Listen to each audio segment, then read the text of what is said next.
Hi friends, I'm here with another embossing folder watercolor, what is it called again? I can't remember what, blackout technique, there we go.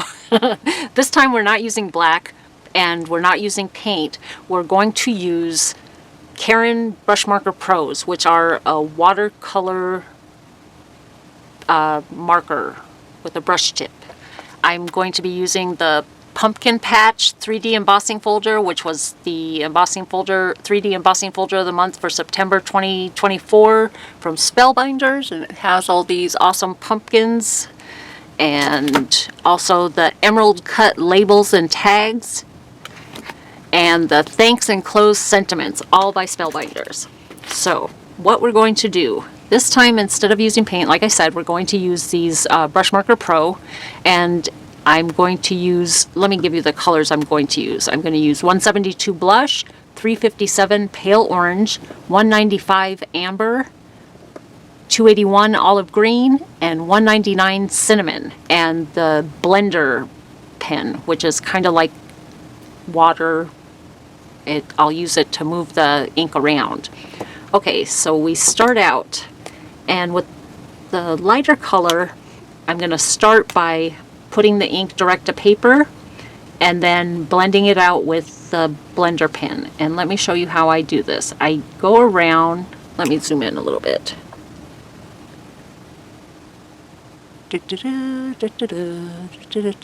There we go.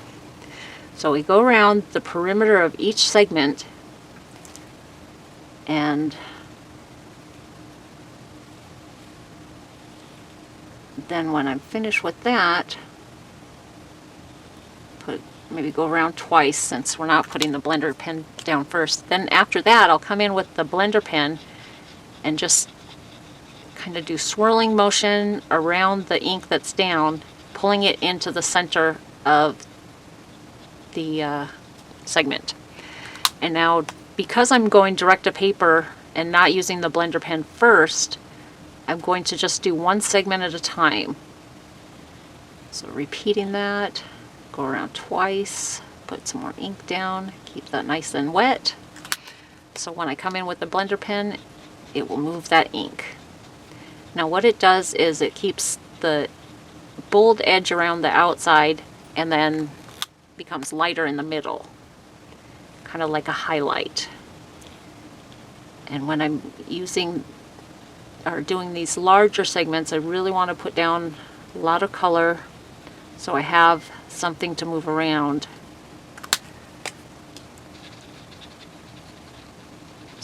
Swirl around, pulling it out,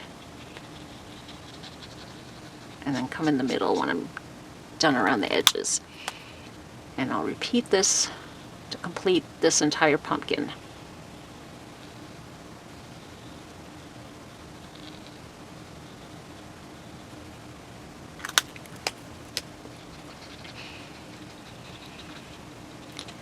One thing that I forgot to mention is we are working on the opposite side of the paper. When I embossed this panel, I put the smooth side of the watercolor paper touching the bumpy side of the embossing folder so that it would impress the image into the smooth side of the paper. On the flip side of the paper is the bumpy side, on the side that has the texture of watercolor paper. I forgot to mention that. So we're just about done with this pumpkin. Now that these segments are smaller, I'll do two at a time.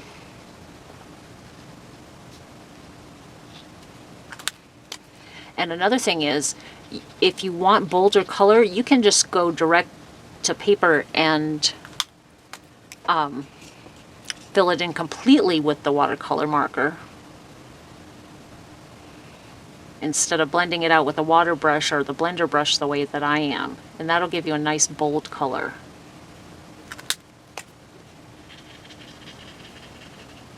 There we go.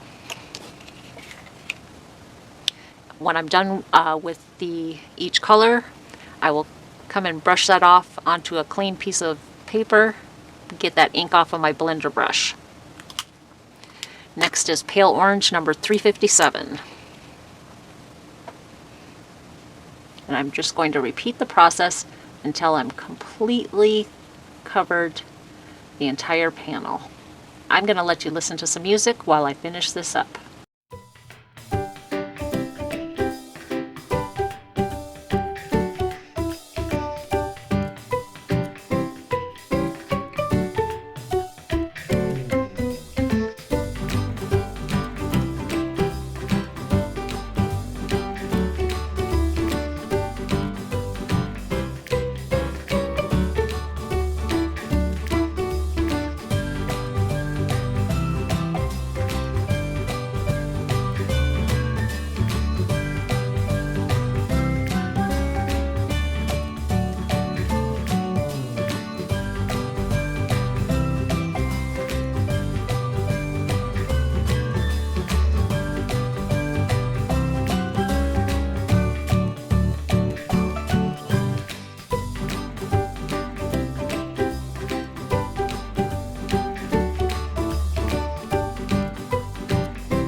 So off screen, I went and colored the rest of the panel, and now is the big decision. Do you cover this up, cover up the flat areas with the brown ink, or do you leave it just like this? It looks like a nice watercolor panel. It's a decision you yourself will have to make. But here's an example of a small scrap that I did before I started filming, just to get an idea. And I like the way it looks both ways. So I will show you how it will look as we add some. This is Distress ink in the color Gathered Twigs. And usually I use pigment ink, but my ink pad is very well inked, and I'm just going to gently swirl this ink pad over the top and get that blackout technique. Get the blackout look. And one thing I should have mentioned also is I'm using a different watercolor paper than I usually use. And this is the Tim Holtz Distress watercolor paper, which I really like for card making techniques, but I got a lot of cracking when I embossed this image using that 3D embossing folder. So just something to keep in mind when you're doing this, that depending on the watercolor paper that you use and the thickness, etc., the embossing machine that you're using, or the die cutting machine, I mean, and whether or not you spray your cardstock before you run it through the embossing machine or die cutting machine. So this looks, I'm happy with the way this is turning out.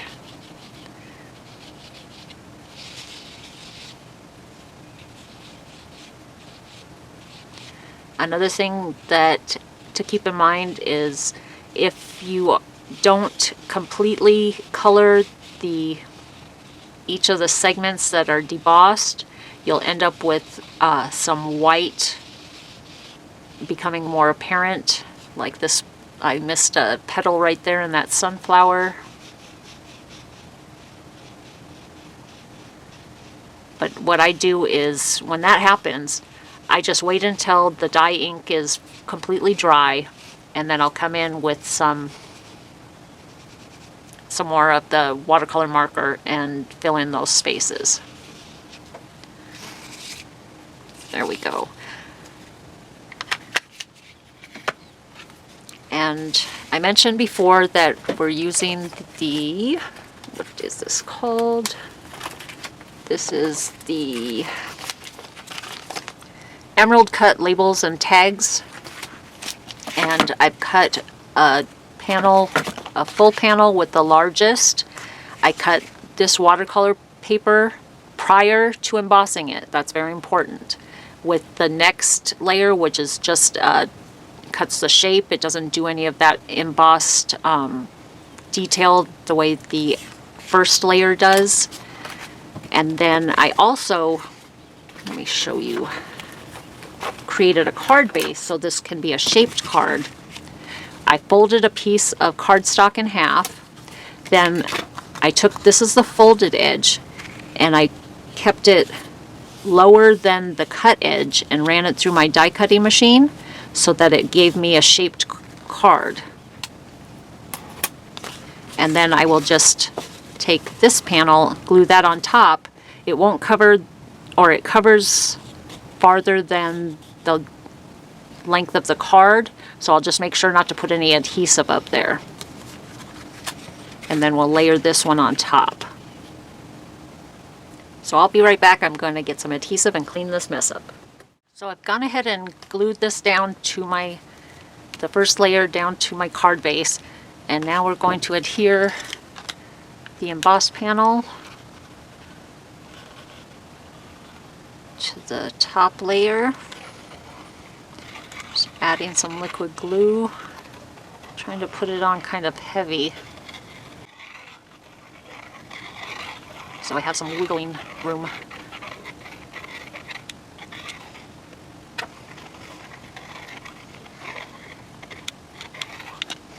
There we go.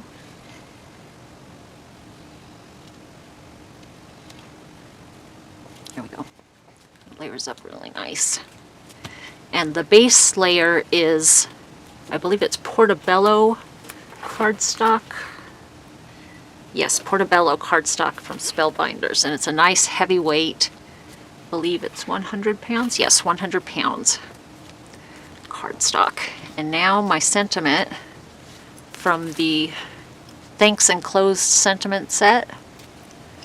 I've layered that on a piece of vellum, and now I'm just going to put some liquid glue behind the top layer. I'm only putting it, I can see the top layer through the vellum. I don't want, since liquid glue will show through the vellum, I only want it behind the sentiment, behind the word thanks. That's a little bit heavy, so I'm going to take some of that off so it doesn't herb out on from behind that. And we'll, let's see, I suppose we can cover up our little boo-boo here. There we go. And that's it. That's our card for today. Thanks very much for joining me. If you would, give me a thumbs up if you like the content. All of the products I've used to create this card are listed in the description box below. Thanks for watching. Bye for now.